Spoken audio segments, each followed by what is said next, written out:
what is then the process of the transaction? Because you mentioned sometimes somebody pays money, doesn't get the account, or many other problems. What's the process that you have for transfer of an account? Maybe from buyer side, from seller side. How does it work, man? That's interesting. Okay, so usually we request approval from Amazon to change basically all the information regarding the account, and then also if there's any future issue, then it shows in the history of the account that we received permissions to make these changes. Okay, so that's the first thing we do. The next thing that basically we do is we change all the information on the account. There's credit cards there, bank account details, right, addresses.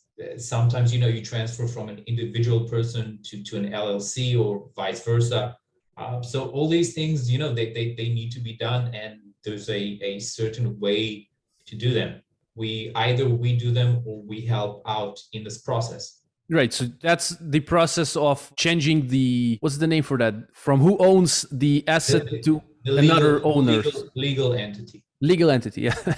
That was what I was missing, I think. And then, but okay, I understand. So that means like Amazon then is going to recognize that sort of the new person is here and it's sort of his thing now. And what about the transfer of the money? Like, when does it happen? Like, that's also something, if it's okay to, I can understand you have a process, right? But still, like, yes. Just curious, because the listeners probably are interested in that. Okay, so there's two ways. Either transfer the full amount and then you receive access to the account, or usually sending half of the price prior, half of the amount prior, and then the second half once receive the account. If you don't trust the person on the other side, or you don't recognize them or whatever, you can always use an escrow service or guarantor service for the payment itself.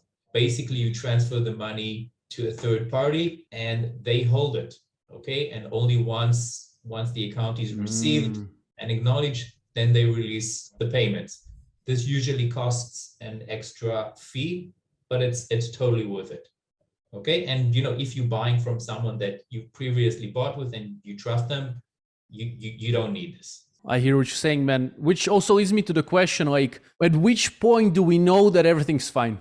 Like once we're able to log in on our computer, or once what? Like, when do we know that sort of, okay, we're good to go and the deal is done and everyone's happy? Like, what's the... Okay, so usually transferring of the account completely, usually it takes a few days because the changes are not done simultaneously.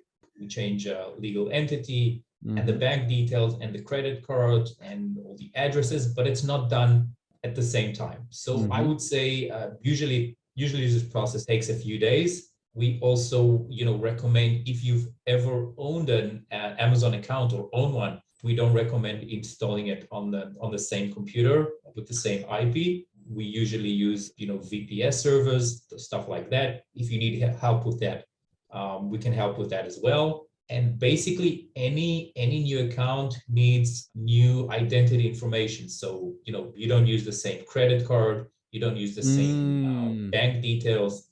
Interesting. If you already have an account on a legal entity, you don't use that same legal entity. You either open a new LLC or you register the account on someone else.